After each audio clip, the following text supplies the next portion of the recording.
Bonjour à tous, salut les caps. Aujourd'hui, nouvelle vidéo. Je suis vraiment très heureux de vous retrouver parce qu'aujourd'hui, on a plein d'actualités. On commence avec la première grosse vidéo de la journée. C'est sur Éric Zemmour. Éric Zemmour s'est exprimé sur justement l'échange tendu entre Zelensky et Trump.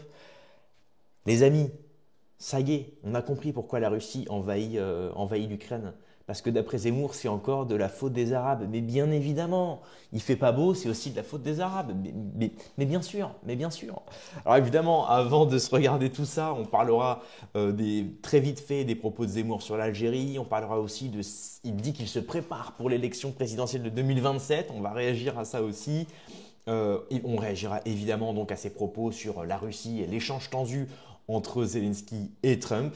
Et on finira par quelques déclarations de sa part, par exemple sa visite à la grande synagogue de Paris, ou encore ses propos où il dit qu'il est contre le Christ. On y reviendra. Hein, mon message est principal, hein, c'est celui d'avertir sur les dangers d'Éric Zemmour et notamment de lire entre les lignes. Parce que Zemmour, c'est quelqu'un de très intelligent, il fait les choses par dissimulation.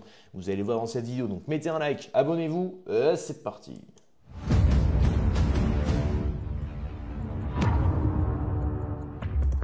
Ok, alors laissez-moi de petites secondes, je vais quand même replacer l'écran comme ceci. Alors, première vidéo, on nous parle donc du passage d'Éric Zemmour à BFM hier.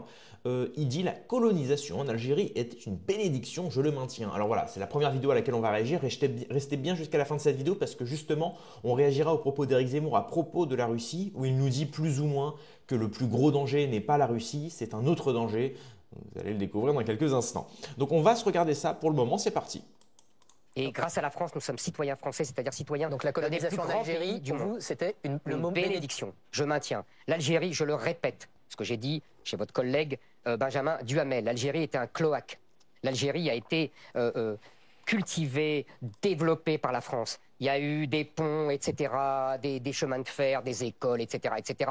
Aucun colonisateur de l'Algérie, parce que l'Algérie n'a eu que des colonisateurs depuis 1000 ans, n'avait fait le quart de la moitié de ce qu'a fait la France. Demandez qu'on vous montre un hôpital, une route, un pont créé par l'Empire ottoman qui a occupé l'Algérie pendant des siècles. Vous ne les trouverez pas. Et grâce à la France, nous sommes... Bon, bah voilà, chacun se fait son petit avis. Moi, je ne vais pas réagir dessus. Je vous laisse discuter en commentaire. Moi, le plus important, c'est les propos d'Éric Zemmour à propos de la Russie. Maintenant, on sait que Zemmour, bon bah voilà, évidemment, il a une petite dent contre les étrangers. Donc évidemment, dès qu'on parle de la colonisation algérienne, enfin de la colonisation française en Algérie, bon tout de suite, forcément, il monte un petit peu sur ses grands chevaux, j'ai envie de dire. Voilà, c'est pas le plus important. Je ne vais pas digresser pendant 15 minutes là-dessus, même si j'ai bien envie de le faire. Alors ensuite, on passe à la deuxième actu, c'est celle où il dit que pour les présidentielles de 2027, il se prépare. Même si moi, je pense que ce sera plus ce CNAFO qu'il fera. D'ailleurs, on se rend compte que Stanislas Rigaud, qui est président donc, de Reconquête, s'est fait complètement devancer par la maîtresse d'Éric Zemmour. Parce que Sarah Knafo est la maîtresse d'Éric Zemmour. Enfin, c'est la campagne officielle, mais il n'est pas marié avec. Hein. Il avait une autre femme à laquelle il était marié. Je ne sais pas s'ils ont divorcé. Bon, les histoires de braguette, moi, ça ne m'intéresse pas trop. Je vous avoue, je ne suis pas la police de la braguette. Je suis contre ça d'ailleurs. Mais bon, voilà, c'est juste pour préciser. Vous semblez, Éric Zemmour, plus positif à l'endroit de Bruno Retailleau dans vos propos que vous ne l'êtes en général vis-à-vis de Marine Le Pen. C'est-à-dire que vous croyez plus en son avenir qu'en celui de Marine Le Pen? J'ai pas dit ça. Vous savez, avec Marine Le Pen, j'ai des désaccords de fond. Marine Le Pen est socialiste et Marine Le Pen pense que le grand remplacement n'existe pas et que l'islam est compatible avec la République. Et avec Bruno Retailleau, vous n'avez pas ces désaccords de fond? Alors, monsieur Retailleau, je n'ai pas de désaccord de propos, mais en revanche, je ne vois pas trop les résultats de son action. Mais alors, et donc j'attends les résultats de son action. Je vois par ailleurs que j'ai vu une nomination qui m'a surpris de sa part dans une direction importante d'une jeune femme de SOS Racisme. Je ne suis pas sûr que ce soit en concordance avec ses propos. Je vois par exemple, puisqu'il va se lancer dans la bataille pour la présidence de LR, certains de ses soutiens, qui s'appellent M. Larcher, M. Copé, M. Bertrand, Mme Pécresse, c'est-à-dire des gens qui m'ont combattu avec une hargne folle pendant la présidentielle et qui disaient que j'étais contraire à leurs valeurs. Mais Éric Zemmour... Donc si je comprends bien, soit ils ont changé de valeur, soit maintenant, monsieur... C'est pas vrai, le petit Nicolas? Oh non! Oh non, le petit Nicolas, il est à BFM maintenant! Ah, il a bien grandi. soit maintenant, M. Retailleau correspond à leurs valeurs alors qu'il dit la même chose que moi. Tout ça est curieux et bizarre. Mais moi, je ne fais pas de procès d'intention à personne. Éric Zemmour, entre Bruno Retailleau et Marine Le Pen, si vous aviez le choix du bulletin électoral, vous votez pour Marine Le Pen ou pour Bruno Retailleau? Ah, mais je vote pour Éric Zemmour. Ça veut dire que vous nous dites que vous serez candidat à la prochaine élection présidentielle? Mais en tout cas, moi, je ne commence pas à dire pour qui je vais voter. Si vous dites que vous votez pour vous, dites-le nous. Oui. Vous vous préparez à la prochaine élection présidentielle? Je me prépare. On verra bien. Qu'est-ce qui ferait que vous ne seriez pas candidat? On voit beaucoup, par exemple, Xara Knafo, la députée européenne, très présente médiatiquement, qui est dans les sondages d'opinion d'ailleurs un peu plus populaire que vous. Est-ce que ça pourrait être la candidate si vous n'y alliez pas? Nous verrons. A priori, s'il y a un candidat à Reconquête, ce sera moi. Ok, donc là, il nous dit clairement le petit Zemmour, qui, je le rappelle, donc évidemment, à la synagogue, souvenez-vous-en, à la synagogue se fait appeler Moïse. Il se fait appeler Moïse et non pas Éric. Donc on voit qu'il reproche aux étrangers de ne pas avoir de prénom français. Mais lui, quand il s'agit d'aller à la synagogue, il ne porte pas non plus son prénom français. Bien que Éric, c'est pas vraiment français d'après Delesquin. Enfin bon, après moi je m'en fous, je ne juge pas. Je ne fais que pointer du doigt les incohérences du personnage. Mais c'est intéressant de se dire qu'effectivement, Zemmour, est-ce que Zemmour d'un côté n'est pas obligé de se présenter pour justement piquer un peu des voix à Marine? Est-ce que d'un côté, Zemmour n'est pas une sorte de... Ce n'est qu'une proposition que je fais, hein. Mais est-ce que Zemmour, en sachant qu'il fait 0% à chaque fois, est-ce que justement, par haine de Marine Le Pen, parce que Marine est proche du pouvoir, malgré le fait qu'elle aussi soit une sorte de brèche de l'opposition contrôlée, bon, certes, on l'a vu sur ses positions, mais Marine est la plus à même de prendre le pouvoir. C'est-à-dire, si on croit au cirque démocratique théâtralisé, effectivement, Marine est la plus propice à avoir le pouvoir derrière Macron. Donc est-ce que Zemmour se dit pas, bon bah voilà, je vais l'empêcher de prendre le pouvoir en me présentant pour piquer les dernières voix qu'il faudrait à Marine, ça plus LR, bon bah effectivement ça joue parfaitement. Je sais pas, bon, à voir. À voir.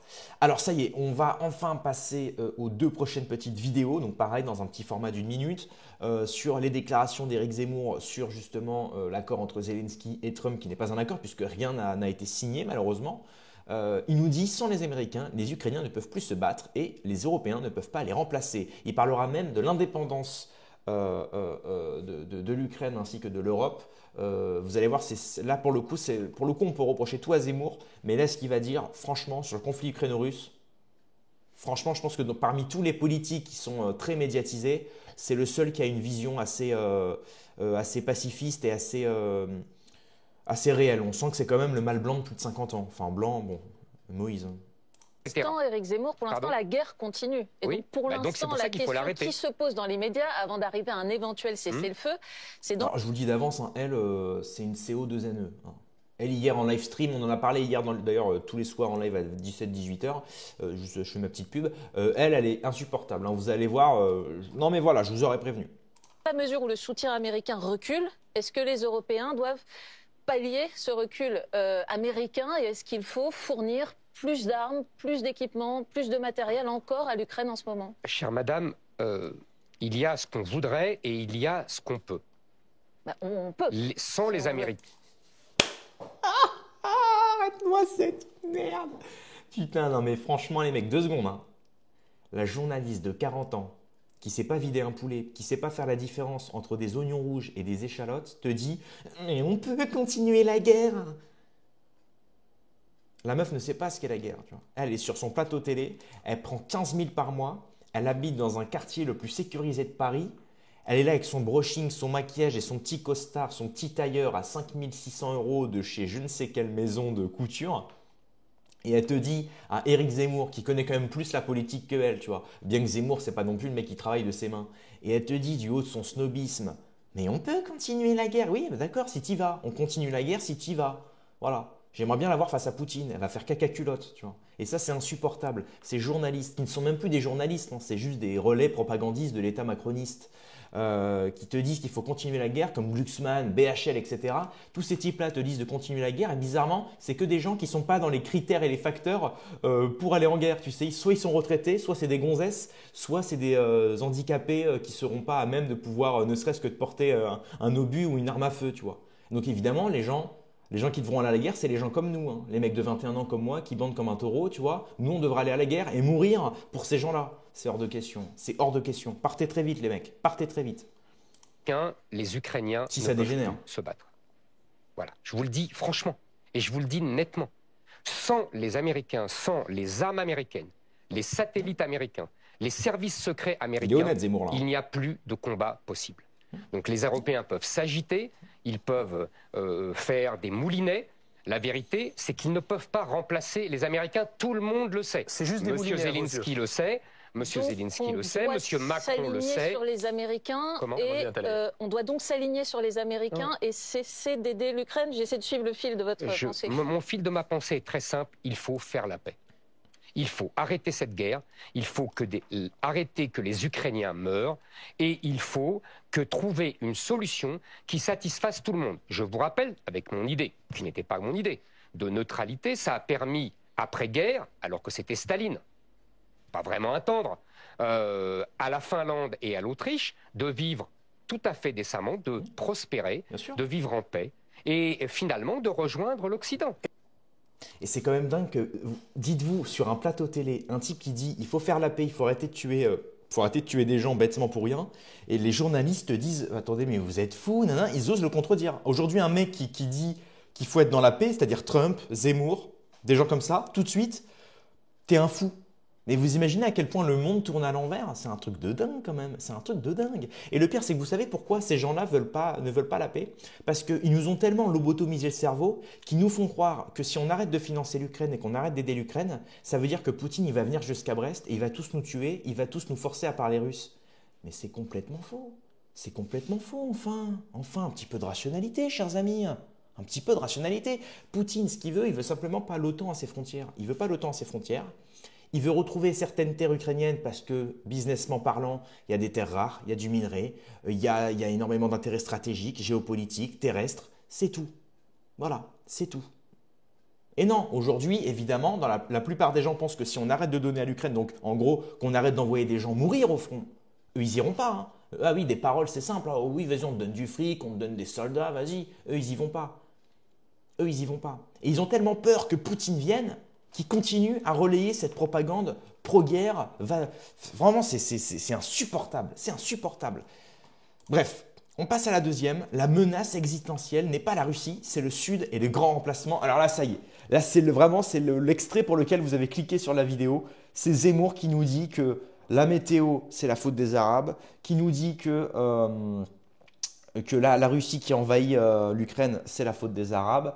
Et il va bientôt nous dire que voilà, ça y est, le long bacon à Burger King, c'est la faute des Arabes. Bacon, le porc, attention, je vous vois venir, hein, attention. Oui, puisque le ministre de l'économie, Éric Lombard, dit ce matin dans Le Parisien qu'il faut que la France passe à une économie de guerre. Est-ce que vous partagez ces propos dans la mesure où vous n'avez pas l'air de croire qu'une guerre sur le sol européen puisse arriver? Absolument. Je ne pense que voilà, on peut rien promettre, évidemment, on ne peut rien dire, on peut tous se tromper. Mais en tout cas, je pense que, encore une fois, la menace existentielle n'est pas la Russie, mais est le Sud et le grand remplacement. Et donc il est inutile de passer à une économie de guerre? Attendez. Moi, j'aimerais que M. Lombard, avant de parler d'économie de guerre, arrive à réduire son budget et à arrêter les gaspillages de l'État. Vous voyez, il est ministre de l'économie et des finances.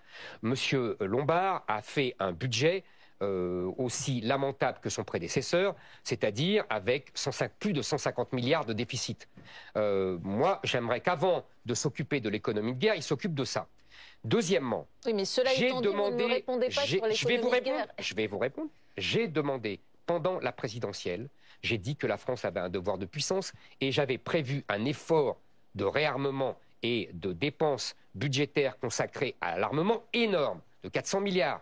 Donc si vous voulez, c'est pas moi, je vais pas, encore une fois, moi je ne me gargarise pas de mots économie de guerre. Vous savez ce que c'est l'économie de guerre? C'est 14-18, ça veut dire que toute l'économie est au service de la guerre.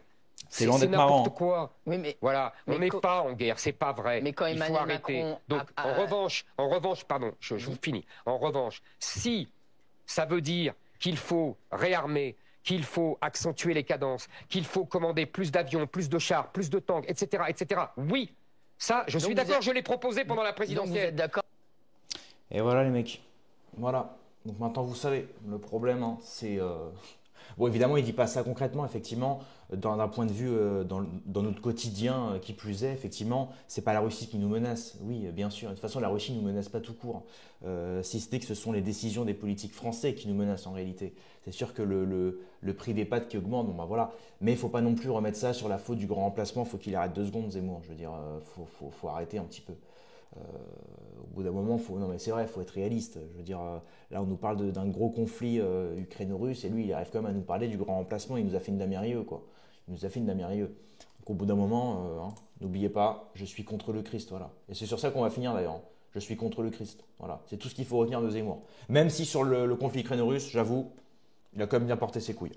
Voilà, c'est tout pour cette vidéo. Merci, mettez un like, abonnez-vous. Live ce soir à 17-18h pour ceux qui veulent venir. Rendez-vous dans quelques heures demain pour une prochaine vidéo. Paix et à mort sur mes amis et mes ennemis. Et surtout sur mes ennemis.